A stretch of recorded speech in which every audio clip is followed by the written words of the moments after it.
Now, if you could get into a time machine and travel back to 1969, you'd see something spectacular. What you're looking at isn't some random desert. It's one of the most powerful waterfalls, completely dry. In the summer and fall of 1969, the American side of Niagara Falls stayed without water. It lasted 6 months. Researchers wanted to study the rock face of the falls. They were afraid it was going to become too unstable because of erosion. Erosion is the process when natural forces, such as water and wind, wear away earthen materials. For example, if you see glacial ice become muddy, it means erosion is happening. 3 waterfalls that cross the international border between Canada and the United States together make something we know as the magnificent Niagara Falls. The 3 waterfalls are the Horseshoe Falls, the American Falls, and the Bridal Veil Falls, in order from largest to smallest. The American Falls are fully on the American side, while the Horseshoe Falls are primarily on the Canadian side, divided by Goat Island. The Bridal Veil Falls, the smallest of them all, are on the American side but separated from the others by Luna Island. Don't America and Canada have a cool natural border? Many didn't believe we could actually go against wild nature and stop such insane amounts of water from flowing. But we did it. It took a 600-foot dam across the enormous Niagara River to really shut down these astonishing falls. This means they had to divert 60,000 gallons of water every second so that the remaining flow traveled over the biggest Horseshoe Falls. Yup, the ones that are completely on the Canadian side of the border. Over 27,000 tons of rock were used to construct that dam, and more than 1,000 trucks carried that rock back in the hot summer of '69. On June 12th, the American Falls stopped after their continuous flow for more than 12,000 years. So the Horseshoe Falls then took the extra flow and absorbed it so that research could be done. But the locals were still worried. They knew it wasn't possible to control such amounts of water. They were afraid the water might take a different route and cause a catastrophic flood. They were worried that tourists wouldn't come anymore if teams didn't manage to make the waterfall flow again the way it used to. But tourists kept coming even that summer, and they got a unique chance to see something no one had ever seen before or after. During that period, there was even a temporary walkway built only 20 feet away from the edge of the now dry falls. It helped workers to clean the bottom of what used to be a river, so tourists could go there and explore the wild landscape of the falls that was usually under the water, hostile and not accessible to visitors at all. As they were exploring the dried bottom of the falls, researchers stumbled upon millions of different coins people had thrown in the water over decades, maybe to make a wish or for some other purpose. Wow, a Niagara Falls piggy bank! Well, they removed most of those coins. I wonder who got them. But in the past couple of decades, more and more tourists have been coming here. Imagine all the things they could find now. More coins, of course, but also lost cameras, errant drones, cell phones, and other things careless visitors could accidentally drop in the waterfalls. The idea of removing all the water and turning Niagara Falls into a desert proved to be possible, but it may need to be done again. In 2020, the media reported that 2 pedestrian bridges in Niagara Falls needed to be either replaced or repaired. No wonder, since they're almost 120 years old. These bridges are located above the rapids. Experts discuss whether they should divert the water once again or not. People talk about Niagara Falls a lot, and some believe they're among the tallest waterfalls in the world. But the truth is, they're not. They're famous, precious, and breathtaking. But when it comes to height, there are nearly 500 other waterfalls across the globe that are taller than Niagara. Let's take Angel Falls in Venezuela, for example. They're more than 3,000 feet tall. But what makes Niagara Falls so special, among other waterfalls, is the amount of water that flows over them. Very high waterfalls don't usually have great amounts of water. The combination of all those huge amounts of water and the height is what makes Niagara Falls so breathtaking. Also, they might be some of the fastest-moving waterfalls on our planet. The Niagara River appeared after the last ice age, together with the whole Great Lakes basin. The Niagara River is part of it. 18,000 years ago, I wasn't around then, this awesome waterfall didn't exist. Ice sheets covered the area of southern Ontario. They were 1 to 2 miles thick. As the ice sheets were moving southward, they created the basin of the Great Lakes. Then they melted, releasing enormous amounts of water into the basins. Generally, the water we drink is fossil water. Only 1% of it renews through the year, with the remaining 99% coming from ice sheets.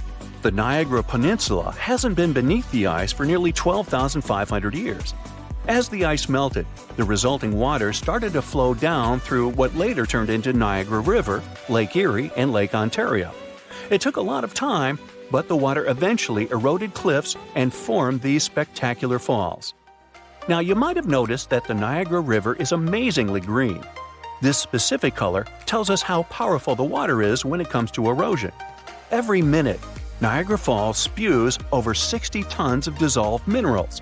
All that, together with dissolved salt and finely ground rock, makes the color so magnificent. People who live in the United States and Canada, or more precisely, over 1 million people who have access to the area, use the waters of Niagara River for different purposes. For example, fishing, getting drinking water, doing recreational activities, including swimming, boating, and birdwatching, producing hydroelectric power, and so much more. Now, the first hydroelectric generating station in the world was built at the end of the 19th century, and it was right next to the falls. Pretty soon it started paying off because people were getting electricity from it. But this electricity could travel only 300 feet, so something needed to be improved there. Nikola Tesla was the one who took up the challenge and made the necessary changes. He discovered that electricity could travel long distances if an alternating current was used.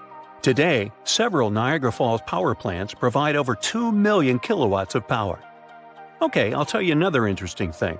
1969 wasn't the only time when Niagara Falls stopped. Back in 1848, the water didn't flow over the falls for up to 40 hours. Now, the falls were already very popular among tourists and a useful source of energy for local people, so no wonder they freaked out. Nature was to blame this time. Ice blocked the source of the Niagara River. An American farmer was the first one to notice it.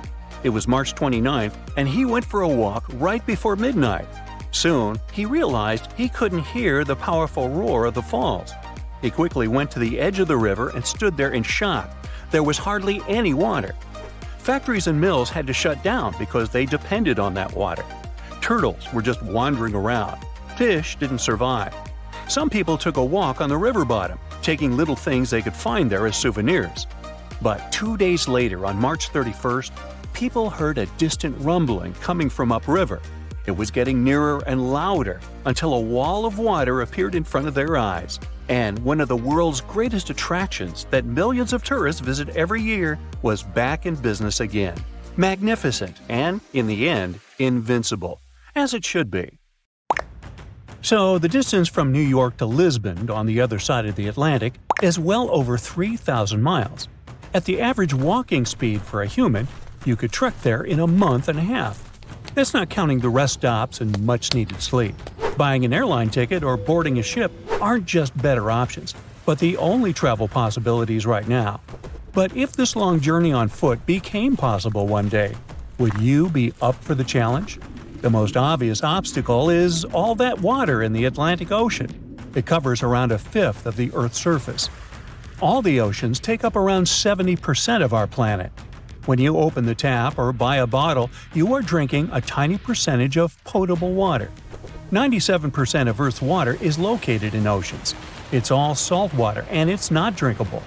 Add this 2% of water trapped in glaciers and ice sheets, and you get less than 1% of water that we actually drink. When you put these percentages into numbers, you'll need a long sheet of paper to write them all down. The U.S. Geological Survey estimates that there are over 330 million cubic miles of water in the world. It's essential for sustaining all life forms, including humans. Oceans play a vital role in regulating air temperature around the globe. If they didn't have any water, the area around the equator would be scorched. This imaginary line that divides our planet in half runs through 13 countries in total, such as Brazil, Kenya, and Indonesia. The world's oceans are critical for our planet's water cycle. You know, like the one you learned about in school? It rains from the clouds and water eventually ends up in rivers that empty into the oceans. Then sunlight warms up this vast body of water, so it evaporates into the atmosphere to form new clouds. Then the cycle starts over. This process shapes the global climate. That's why, for example, the Mediterranean is so popular for the summer holidays. The region is temperate. If we take the oceans out of the equation, the water cycle stops. The area where they once sat would turn into a huge dust bowl. There would be dirt as far as the eye could see. Since there is no more evaporation, clouds won't form. Rain would become scarce. Humans would soon run out of sources of drinking water. The landscape of our planet would turn into a vast desert. Imagine a Sahara-like terrain stretching across the surface of our planet. Everything would become so dry that fires would break out easily. These are hardly the ideal conditions for a long trek between continents, but let's imagine you were able to survive all this. You start walking across the desert land that was once the Atlantic Ocean. What would that journey be like? You would encounter a landscape different from the one above the waterline. Everything below the waves is taller and deeper than the world we know. This is the land of extremes. Take, for example, the highest mountain on the planet. If you were thinking about the Himalayas and its tallest peak, Mount Everest, you are correct. Well, kind of. This mountain range is the highest when you measure it from the sea level, just above 29,000 feet in height. But when you measure the height of the mountain from its base to the peak, then the Himalayas drop to second place. The highest mountain on Earth is actually Mauna Kea in Hawaii. It's a dormant volcano. In the local language, its name translates as White Mountain. Nearly half of it lies under the waves of the Pacific Ocean. Its full height is close to a mile higher than Mount Everest, at 33,500 feet. We can't appreciate its scale right now, but if the Pacific dried up, we would be able to stand at the base of this giant. The bottom of the Atlantic hides a similar mountain range. It's the largest geological feature on the planet. We can't see it because the mid-Atlantic ridge is almost completely submerged. It rises from the ocean floor to a height half of that of Mount Kilimanjaro. The width of the massive underwater range reaches 1/10 of Earth's diameter. The only visible sections of the mid-Atlantic ridge are islands such as Iceland and the Azores. The remotest inhabited island in the world also belongs to the visible part of this geoformation. Perhaps the only thing more impressive than its size is the date of the discovery of its ridge. Scientists charted it out in the 1950s. That's pretty recent when you consider our civilization is thousands of years old. This shows how little we know about what's hiding under the surface of our oceans. UNESCO estimates that humans have explored only 5% of Earth's oceans. It seems hard to believe, but more people have been to the moon than at the bottom of the ocean. The deepest place on our planet lies in the Mariana Trench. The discovery of the Mid-Atlantic Ridge revealed the secret behind the formation of continents and oceans. When you know the truth behind their origins, you'll know what to expect on your imaginary trek across the Atlantic. The ridge sits right between North America and Europe.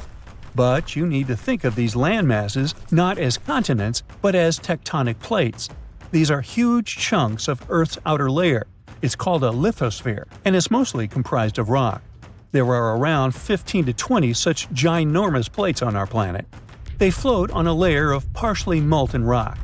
Well, they don't actually float, but that's the term scientists use to best describe their instability.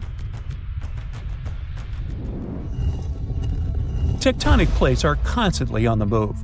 They can bump into each other. In this case, one plate goes down while the other one is lifted. This creates vast amounts of energy. On the surface, we get earthquakes and volcanoes. Tectonic forces gave our planet its familiar shape. That's how the Himalayas formed 40 to 50 million years ago. Around that time, the Indian plate shifted northward. It bumped into the southern part of the Eurasian plate. Since the two plates were composed of a similar type of rock, they each refused to go under the other. The only possible direction was up. This process is still not over. The range grows by 1/3 of an inch every year. A similar thing is happening with the Mid-Atlantic Ridge. It is widening at an annual rate of 1.5 inches. And there's an interesting side effect of this process. Do you remember the time when you were building sandcastles?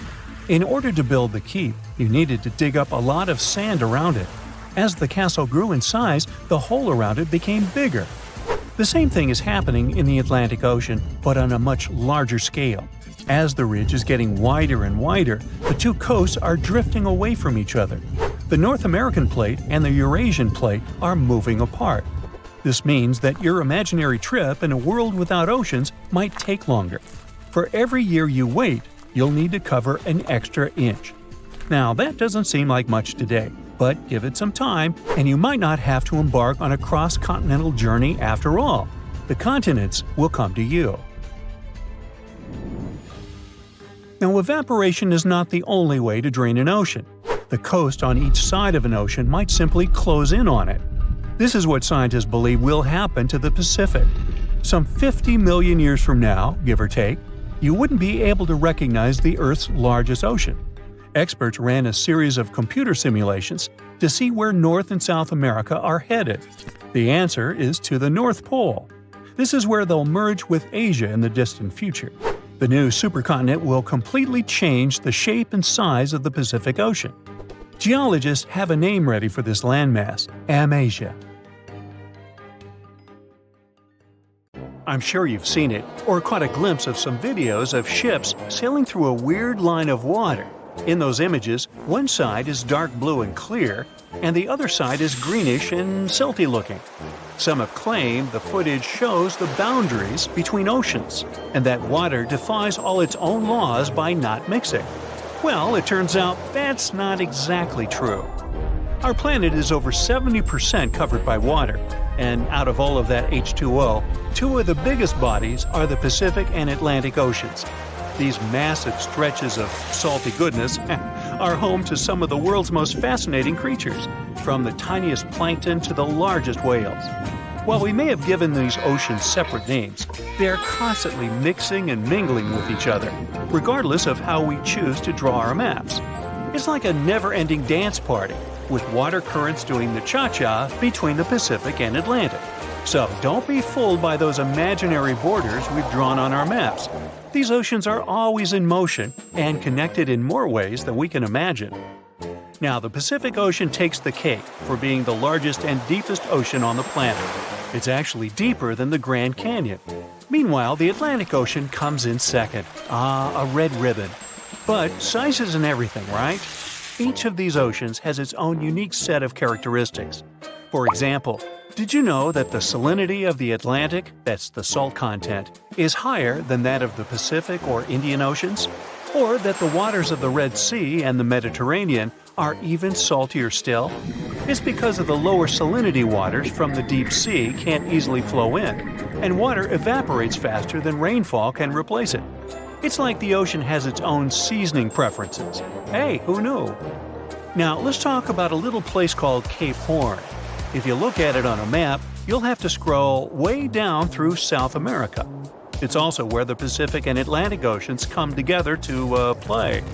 Here we can also find a powerful current that transports water from west to east, displacing volumes from the Pacific into the Atlantic. But let me tell you, traveling around Cape Horn is no joke. It's a turbulent and dangerous voyage, and many brave sailors have been lost attempting it. And finally, let's address the elephant in the room, or should I say the two-toned ocean. You know the one I'm talking about, where two differently colored types of water seem to be existing alongside each other? Well, I hate to break it to you, but that's not where the Pacific and Atlantic Oceans collide. It's just fresh water that's filled with sediment coming across some dark, salty water from the ocean. What the video captures is most likely taken from somewhere in the Gulf of Alaska. Speaking of color palettes, have you ever wondered why the ocean comes in a variety of shades of blue? Well, get ready for a fun science lesson. First things first, let's get one thing clear. The water that covers our entire planet is not really blue, it's clear. It's the depth and what's in and below the water that influences its color. It appears blue if the water is deep enough that light isn't reflected off the bottom. This is due to the fact that sunlight can be absorbed or reflected by water molecules as it enters the ocean. The shorter wavelengths of light are more likely to scatter, giving the ocean its blue color, whereas the longer wavelengths are absorbed close to the surface if there is nothing in the water but, water. But that's not all. The ocean's bottom and its particles can also affect the color. For example, in some areas of Greece, the water comes in a gorgeous turquoise shade. This happens due to the seafloor being filled with white sand or rocks. It turns a lovely light blue tint when the light reflects back up from the bottom. The health of the ocean can also be seen in its color. Rarely is the water clear, and it frequently contains suspended particles, contaminants, tiny organisms, and small plant and animal life. Like a doctor reading a patient's vital signs, oceanographers examine the color of the ocean to determine its health. Now, let's talk about phytoplankton, the tiny plants that give the ocean its green tint. These little guys use chlorophyll to eat up sunlight and, through photosynthesis, make up about half of the oxygen people need on our planet.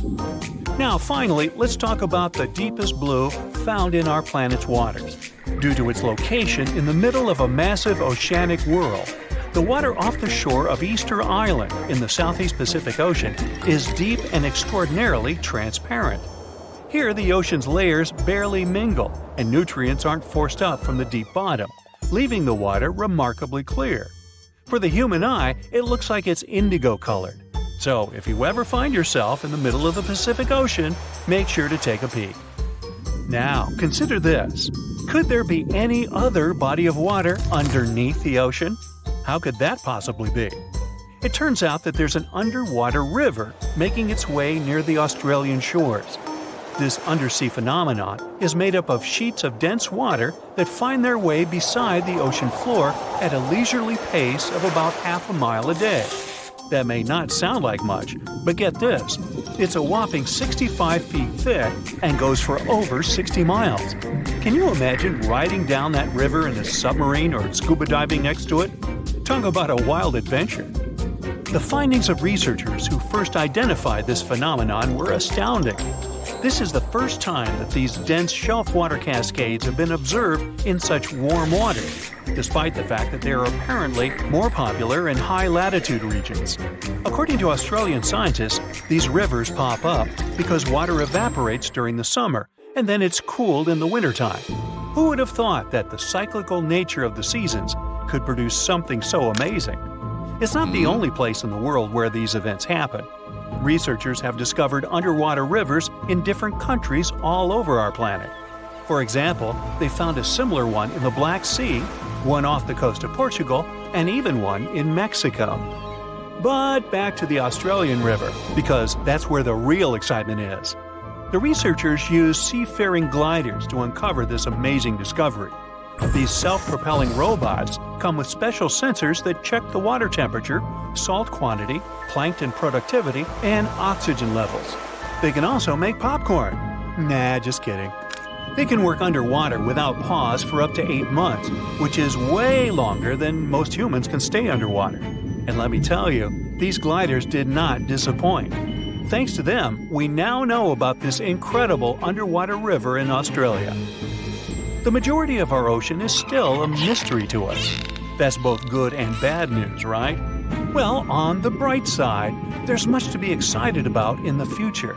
Sure, exploring the universe sounds good, but there's still much to do here. So why not start with the deep blue sea? As for the information scientists don't yet know, don't worry, they're not just sitting around twiddling their thumbs.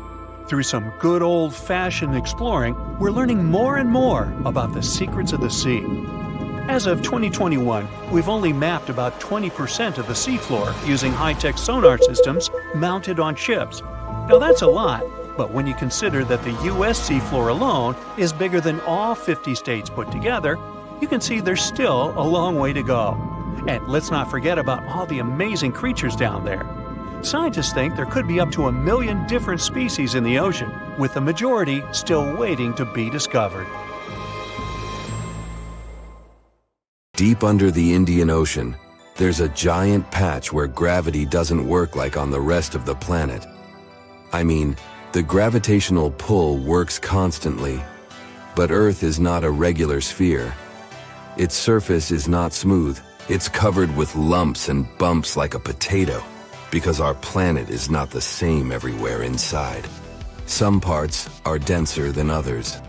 Let's say you could pour water across Earth's surface. The shape this water would make is called a geoid, and it's like that because of the differences in materials inside the planet. That's why gravity isn't the same everywhere. And down there in the dark depths of the Indian Ocean, it's weaker than usual. That spot is something we consider a giant gravity hole that stretches more than 1 million square miles in size. It's roughly where the ocean floor sinks down in a giant depression. Scientists used ships and satellites to figure out this mystery. They realized the water level near India was lower because of this weak gravity spot. They're still not sure what made gravity become so weak in that area. But 2 Indian researchers realized everyone was trying to understand this, considering what that area looked like in the present. So they decided to go to the past. They used computers to make models of a virtual Earth and figured out that the answer could lie over 620 miles under the surface. That's where a part of an old ocean sank 30 million years ago, causing a hot melted rock to move around. And this mixture might have made gravity weak in that area. It's a really interesting idea, but it's still not the final answer. In 2018, a team of scientists from India went to the Indian Ocean with special machines to listen to the ground rumbling, similar to when you hear thunder. They found out there were hot streams of melted rock coming up from deep inside Earth. Could they be part of the reason why the gravity is weak there? We'll need more information to understand the issue better, maybe even go back further into the past. For instance, about 140 million years back, the land was all connected as a big piece called Gondwana. But then, India started moving away from it. While India was moving, an old ocean floor called the Tethys Sea sank into Earth's insides. These 2 scientists from India kept trying to solve the case, using computers to pretend to be going back in time. They checked how the land moved, as well as the mantle, which is basically a thick layer of hot, solid rock. The duo found out that a long time ago, there were hot, light rocks rising from deep inside Earth. These rocks created a spot where gravity was weak. This spot was like a big dent in the ocean floor. The more these rocks rose, the deeper the dent became. The first of these rising rocks popped out around 20 million years ago to the south of the weird gravity dent. As these rocks moved and went under the land, the dent got bigger and stronger.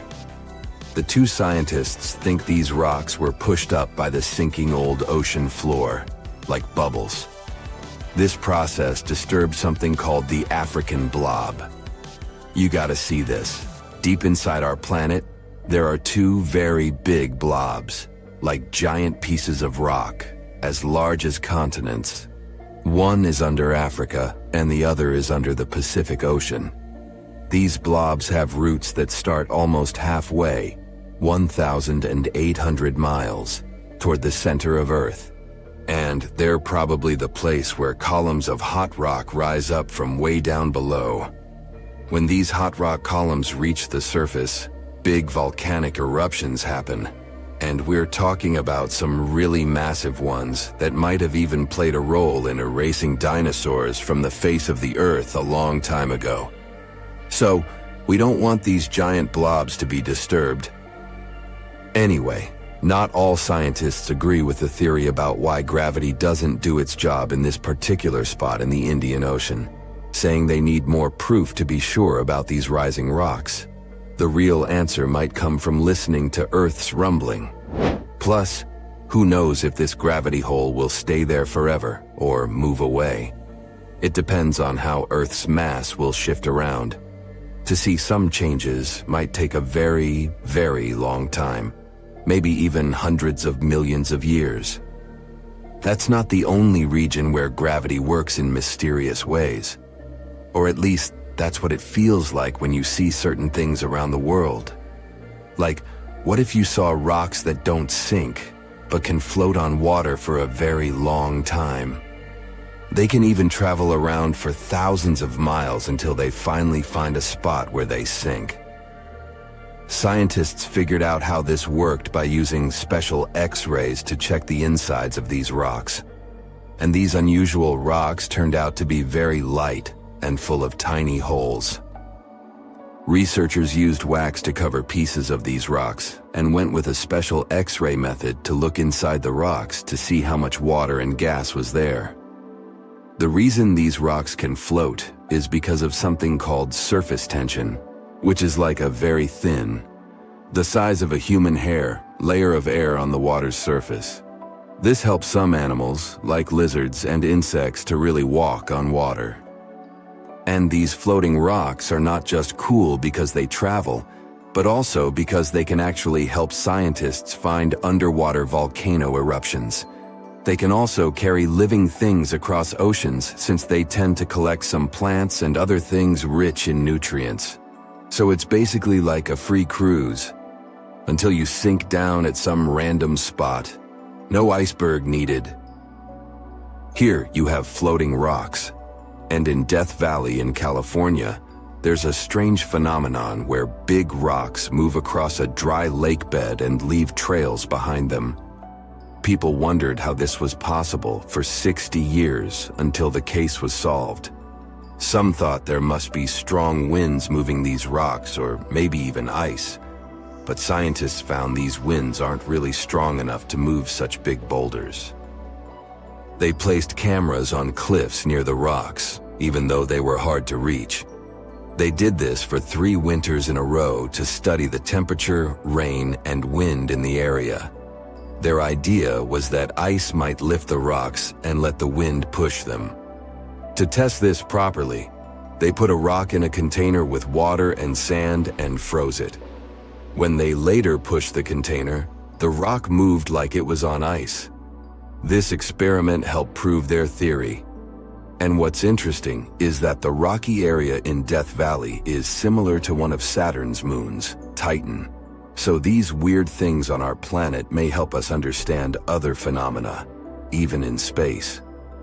The reverse waterfall in England is an example of a spot with weird gravity too. You can find it not far from Hayfield. It has water that looks more like a fountain than a waterfall, considering it goes up toward the sky. But it turns out gravity doesn't have anything to do here. It's just the wind. It's so strong that when the water falls down, it catches it and pushes it back up. But where does this constantly strong wind come from? You can see a similar thing at Hoover Dam in Nevada, US. Try to climb up the dam, 726.4 feet, and pour some water out of a bottle. Not working? Yep, the water won't flow down as it normally would. It will fly up.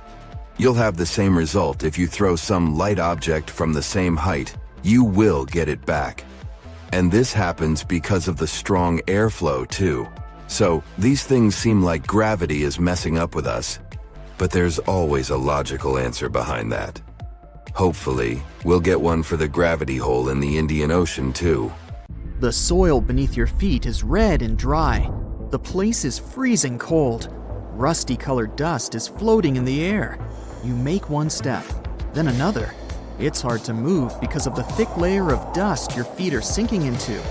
You're on Mars, and you've come here after hearing some absolutely incredible news. These days, the so-called red planet indeed looks dry and dusty. But scientists think that this world might have been very different a long, long time ago. They have found some evidence of a huge ocean that could have existed on the surface of Mars about 3.5 billion years ago. And this ocean probably covered hundreds of thousands of square miles. It all started with numerous satellite images of the surface of the red planet. They were snapped at different angles. As a result, researchers managed to construct a relief map of the area.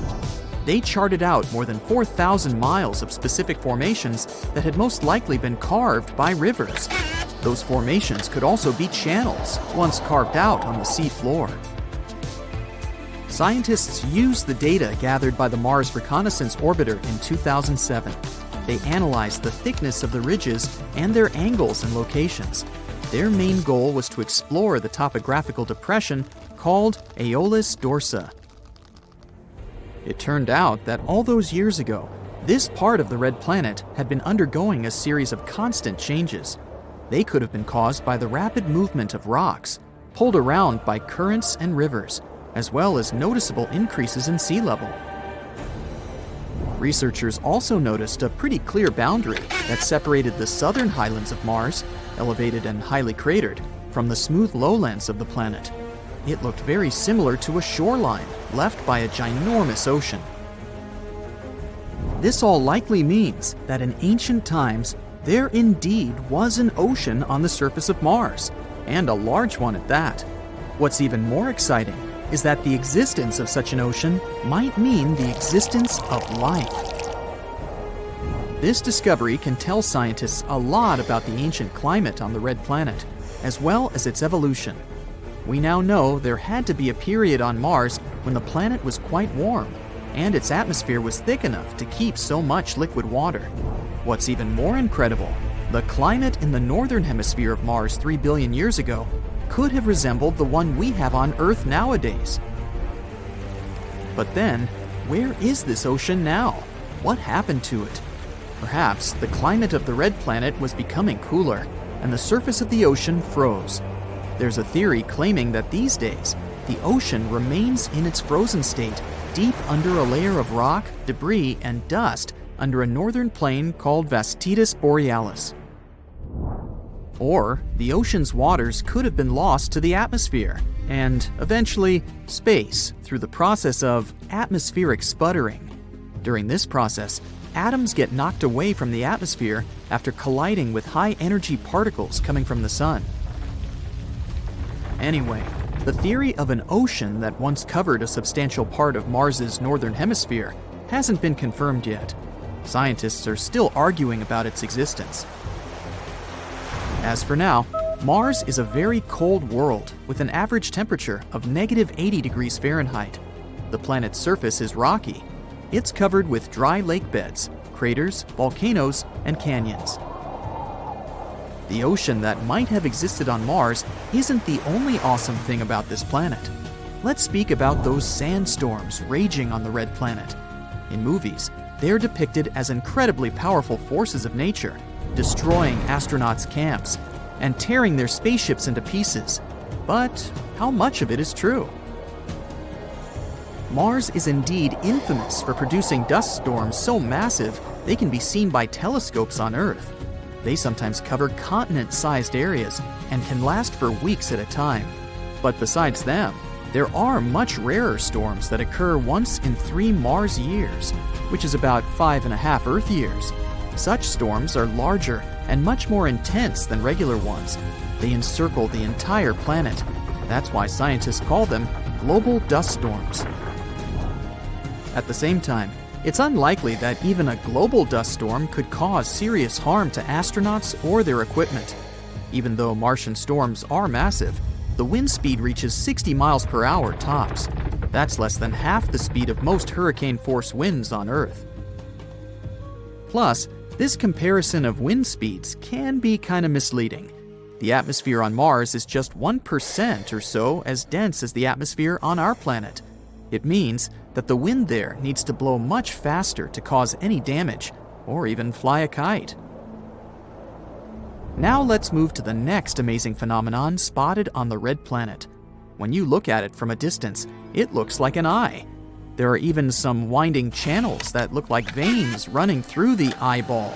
But the closer you get, the less the formation looks like an actual eye.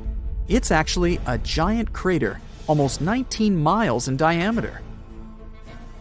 Around the crater, which looks as if it has a pupil, there are other, even bigger craters. They likely formed billions of years ago. That's when Mars had to withstand multiple attacks of space rocks. But why is the eye crater darker than the surrounding landscape? Scientists think that once, water filled the ginormous pit. Remember those channels? They were likely carrying that water. And since the crater was filled with water, it stopped some substances and minerals from eroding away. Your next destination is Valles Marineris. That's an enormous canyon, or rather, a canyon system, that runs along Mars's equator. It stretches for more than 2,500 miles. It's also 4 times as deep as the famous Grand Canyon on Earth. The thing is so huge, it could span the entire continental United States, from the Pacific to the Atlantic Ocean. Most scientists think that Valles Marineris is a huge tectonic crack in the crust of the red planet. It could have formed when the planet was cooling down in the distant past. Another breathtaking sight on Mars is the largest shield volcano in the entire solar system, Olympus Mons.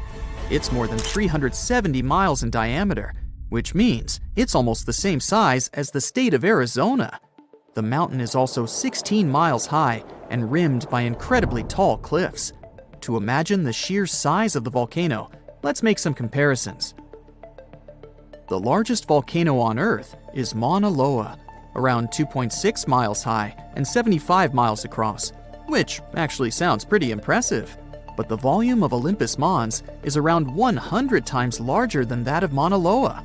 The Martian giant could swallow the whole chain of Hawaiian Islands, from Kauai to Hawaii. Scientists have been wondering for quite some time why this volcano is so large. It might be the result of lower surface gravity and higher eruption rates. Or the reason may be the red planet's crust, which is very different from Earth's. On our planet, the crust is made up of 15 to 20 moving tectonic plates. As plates move over hotspots that produce lava, new volcanoes form, and the already existing ones become extinct. That's why lava can get to the surface through many vents.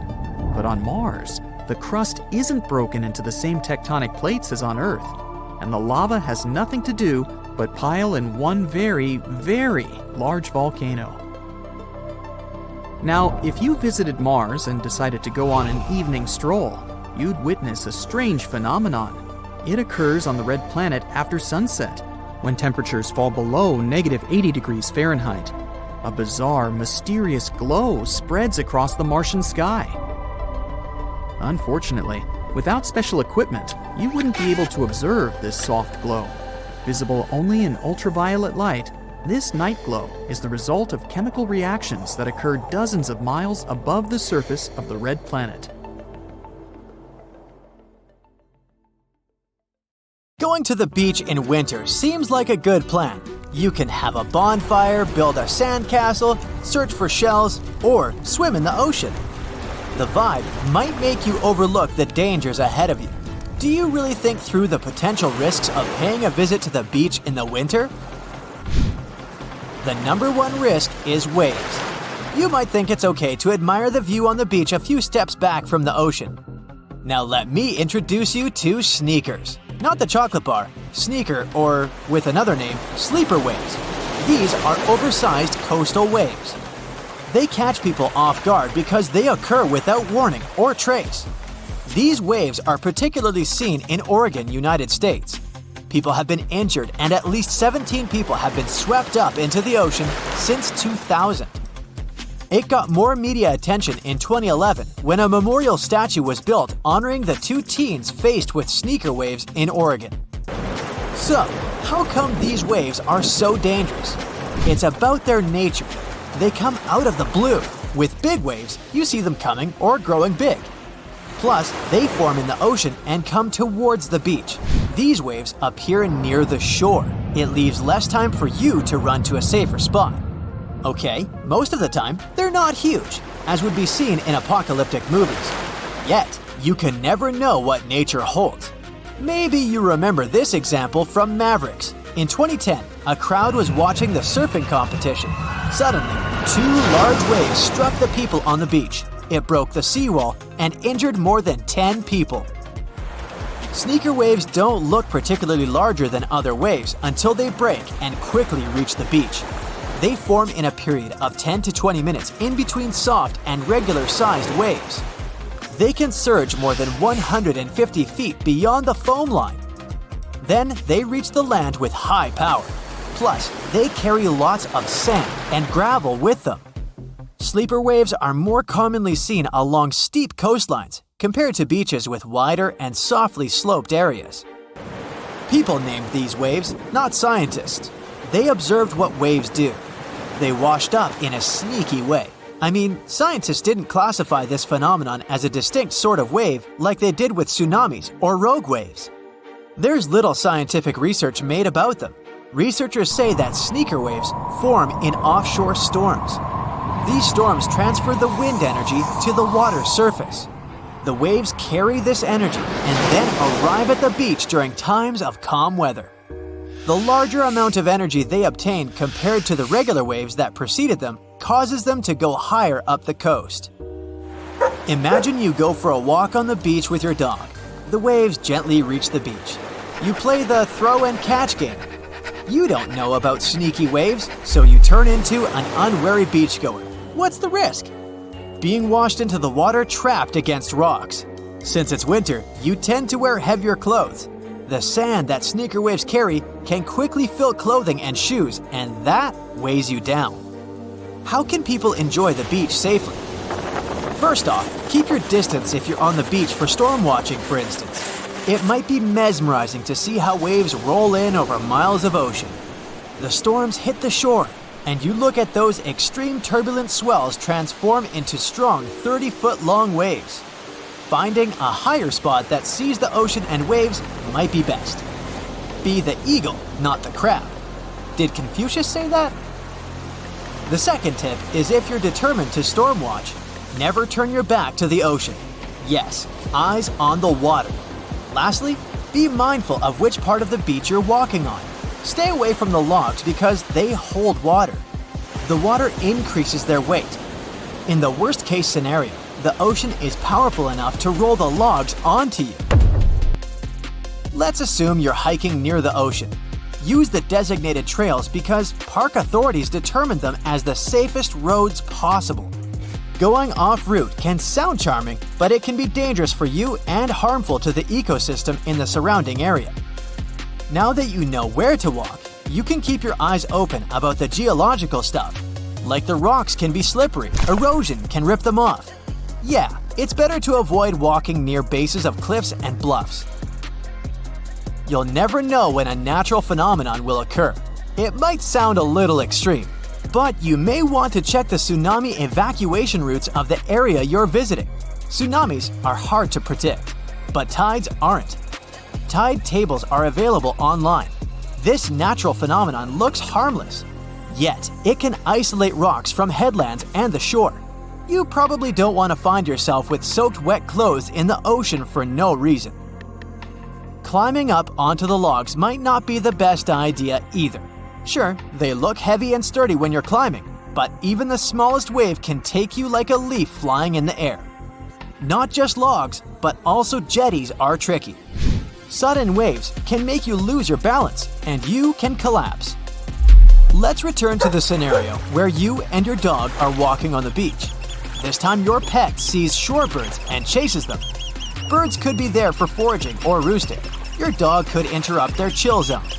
They can lose their energy reserves. Can you bump into creatures hiding under the sand? Some sorts of creatures can be dangerous for you. Better not to poke someone's home. Take a look at this one. It's a horseshoe crab. This one looks scary, yeah, but it's safe as long as you don't step on its spines. So it depends on the type of creature you see, but generally, it's okay to explore the sand with caution. Until now, we look at scenarios where you were on the beach when they caught up to sneaker waves. You could be in the water too. You could be surfing, just like the contestant in the Maverick surf competition, or swimming, if swimming is the new case. Consider these. The temperature is lower, the waves are crazier, and there are probably no lifeguards there watching you in the winter. Swimming with friends is a safe option. Bonus, it's more fun. You should choose your swimming location carefully. Are there dangerous rocky areas? Can you easily go out if there's some sort of emergency? Know your spot. For that, you should check the weather too. Planning has a key role in winter water safety. A quick weather forecast and sea conditions check would do. You can consider buying a tow float if you're an adventurous open water swimmer. It's a flotation device designed to increase the swimmer's visibility in the water. They are lightweight and have fluorescent colors. Alternatively, you can wear a brightly colored swimming cap. We can talk more about the gear. Wearing a wetsuit is wise, as well as wetsuit gloves and boots. You can put your phone in a waterproof pouch or bag. Staying warm is essential in the winter. Don't just jump into the water at once. This can result in cold water shock. It's vital to enter the water slowly. In that way, your body can get used to the temperature. Once you take all the necessary precautions, you can enjoy the beach and explore its offers. What sort of gems can you find on the beach? A mermaid's purse? Maybe. No, it's not the purse of Ariel from Disney's Little Mermaid. That's actually an egg case belonging to sharks and rays. It's made out of keratin, kinda similar to your hair and fingernails. These purses are the place where the embryo grows. The egg hatches and the cases are carried away with the water to the beach. If you want to find one, you can look at the area near the seaweed. Have fun while searching for it! Now, I'm ending this video with a quick joke that's suitable for the cold weather of winter. What did the ocean say to the beach? Nothing. It just waved.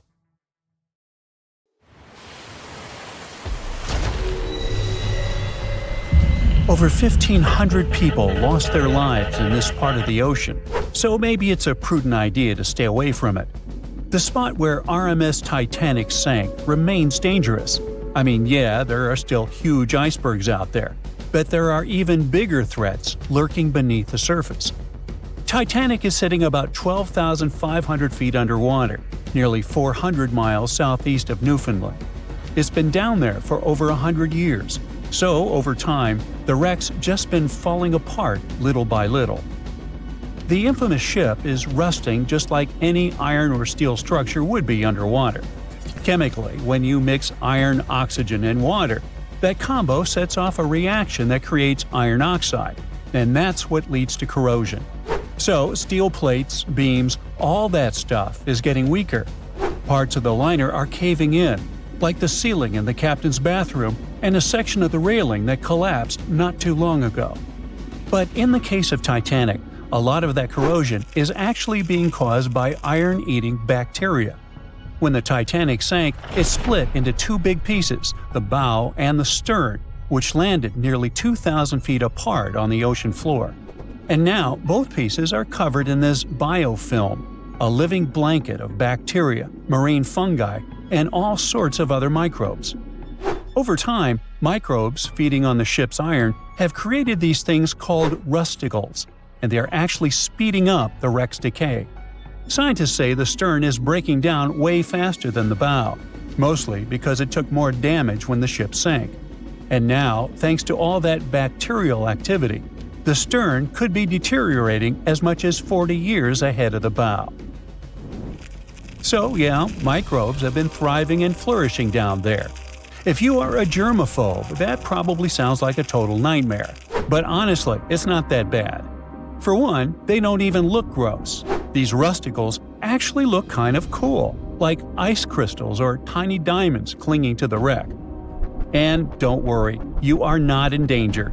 As long as you keep a safe distance from the wreck, no direct contact, and definitely don't go poking around inside, there really is no risk. Speaking of getting dangerously close, we've got to mention the Titan submersible disaster. You know, the one that catastrophically imploded back in 2023 during a trip to the Titanic wreck. Sadly, all 5 people on board lost their lives. Even though this trip was sold as a tourist adventure, going that deep in the ocean is no joke. It's terrifying, cold, and dark. Sunlight gets absorbed by water and can't reach much farther than about 3,300 feet below the surface. Past that point, the ocean is in total darkness all the time. Titanic lies within a region known as the Midnight Zone for this very reason. The few brave people who have visited the wreck say the descent takes over 2 hours through complete darkness. Then, out of nowhere, the ocean floor just pops into view, lit up by the submersible's lights. The second big challenge is actually finding the wreck. At that depth, navigating is no easy task. When you reach the bottom, you really don't know exactly where you are. You're just kind of fumbling around in the dark. knowing that Titanic is somewhere down there, but you can't see it. However, detailed maps of the Titanic site, made from decades of high-res scans, really do help. As the wreck starts to come into view, they can use those maps to stay on track. Plus, sonar and sensors let the crew notice features and objects even if they're way beyond the sub's tiny light pool. For example, the Titan submersible had a sensor called the Doppler velocity log. This one sent out sound waves to measure how fast the sub is moving and how deep it is, based on its distance from the ocean floor. Still, passengers on previous trips to Titanic in this submersible have said how tough it is to find their way once they reach the ocean floor. And we can't forget about the pressure. The deeper you go in the ocean, the more pressure the water puts on everything. And the pressure is crazy high at the Titanic's wreck site. To put it into perspective, it is about 200 times the pressure inside a car tire. That's why submersibles need super thick walls to handle it. So yeah, the water around Titanic has creepy microbes, pitch-black darkness, and insane pressure. But there is one more thing happening down there, and that's unpredictable currents. You're familiar with them. I mean, when you swim in the sea, you can usually feel the currents pulling you from side to side. But the deep ocean has its own set of underwater currents too. They're not as strong as the ones you feel on the surface, but they can still move massive amounts of water around. These currents can be caused by things like wind, differences in water temperature and salt, and even strange storms down on the ocean floor called benthic storms. They can get intense and stir up the sea bottom. Now, like I mentioned earlier, the Titanic wreck is in two big pieces, the front and the back, and researchers have been checking out the seabed of the surrounding area. One part of the wreck is near this cold underwater current called the Western Boundary Undercurrent. It flows south and moves mud and sand along the ocean floor, creating ripples and patterns that show how strong or weak the current is. Most of the time, the currents there aren't very strong. They even found sand ripples near where all the Titanic debris landed, like furniture, coal, and just random stuff from the ship. And those ripples are showing a current flowing from east to west. But inside the main wreck site, things get a little wilder. The water flows more from northwest to southwest, probably because all the huge chunks of the ship are messing with the flow. Around the south side of Titanic's bow, the currents get unpredictable too. They keep switching directions, from northeast to northwest to even southwest. It's like the ocean's just doing its own thing down there. Experts think that over time, all this shifting water is going to slowly bury Titanic under layers of mud and sand. Little by little, the wreck could just fade away and disappear beneath the ocean floor. Alright, now it's time to get to the obvious issue here: icebergs. Yep, they're still a problem for ships today. In 2023, around 380 icebergs flowed into the busy shipping routes between North America and Europe. That's a problem. You see, the bigger the iceberg, the easier it is to spot and avoid. Smaller ice is a lot harder to detect, though it's no less dangerous. And that's because the most dangerous part is underwater, where no one can see it. Think about the iceberg that sank Titanic. Passengers saw about 100 feet of it above the water, but it's believed that's only 16% of its total size. Experts say the rest, hidden beneath the waves and much larger than what's visible, could stretch down several hundred feet. Now, the good news is that, unlike Titanic's day, we have much more technology now to spot icebergs in time. Modern ships have radar and satellite imagery that can pick up icy threats hiding in the dark. Some vessels even use sonar and thermal imaging to see through fog, helping the crew to spot icebergs above the surface. GPS and AIS pick safer routes, and monitoring centers around the globe send out real-time alerts, like having a personal iceberg spotting assistant. So, yes, it is a massive upgrade from just relying on binoculars. You won't have to worry about icebergs on your next cruise vacation, even if it passes alongside Titanic's route. But just to be extra safe, try not to travel with anyone named Jack or Rose. And never play the violin while on board. Just saying. Look, the sea is glowing from within. It's stunning, yet eerie at the same time. White glow covering a huge area of the sea surface is not what you expect to see on a dark night. You look at one of the scariest and mysterious phenomena in the ocean. Let's study it. On January 30th, 1864, the Confederate ship CSS Alabama was sailing southwest along the Horn of Africa when the crew members noticed a mysterious white glowing sea. Captain Raphael Semmes described it as a sickly and unearthly glare of a phantom sea. Although Semmes was a stern and fearless sailor, he was scared by this bright water in the middle of the dark sea. At first, the crew thought they had been sailing over some kind of flooded ridge. They threw a weighted line, which immediately sank to the seabed several hundred feet down. Obviously, the mysterious glow was not a ridge. For several hours, the ship sailed through this eerie glowing sea, and then, suddenly, this bright region ended. The Alabama entered the usual dark waters. Captain Raphael Semmes' description was one of the very first documented accounts of a mysterious and elusive phenomenon called the Milky Sea. In 1851, in the famous book Moby Dick, this phenomenon was described as a sailor's quiet, superstitious fear at the entrance to the midnight sea of milky whiteness. Jules Verne, in his novel 20,000 Leagues Under the Sea, described this phenomenon more scientifically. One of the characters of his book said that the whiteness was caused by the presence of myriads of infusoria, a sort of luminous little worm, gelatinous and colorless. For centuries, people have reported mysterious glowing water at night, and only recently have scientists got closer to solving this mystery. But first, let's be clear. What Captain Raphael Semmes saw was slightly different from that violet-blue glow called bioluminescence. Aristotle wrote about luminous algae and phytoplankton in the 3rd century BCE.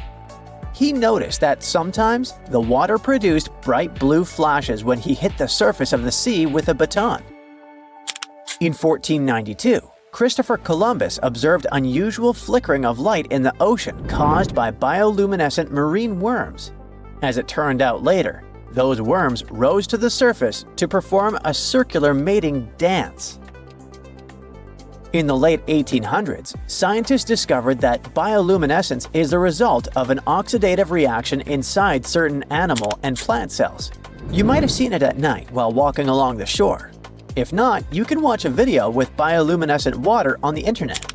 But milky seas are a slightly different phenomenon.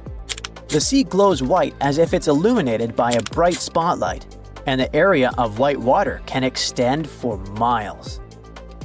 Unlike bioluminescence, milky seas are a rarer and quite elusive phenomenon, which is why it was so difficult for scientists to determine its nature. People didn't come across such glowing waters very often, so many regarded it as legends about mermaids or sea monsters. But in 1985, science got a chance to study this thing in more detail. That year, a U.S. Navy research vessel got into the Milky Sea while sailing near the Arabian Peninsula. There were scientists on board who collected some samples of milky water and conducted a laboratory analysis. And that's what they found out. The water contained bioluminescent bacteria, but what caused them to glow? Scientists suggested that algae colonies first rose to the water's surface. They began to bloom and gradually decompose.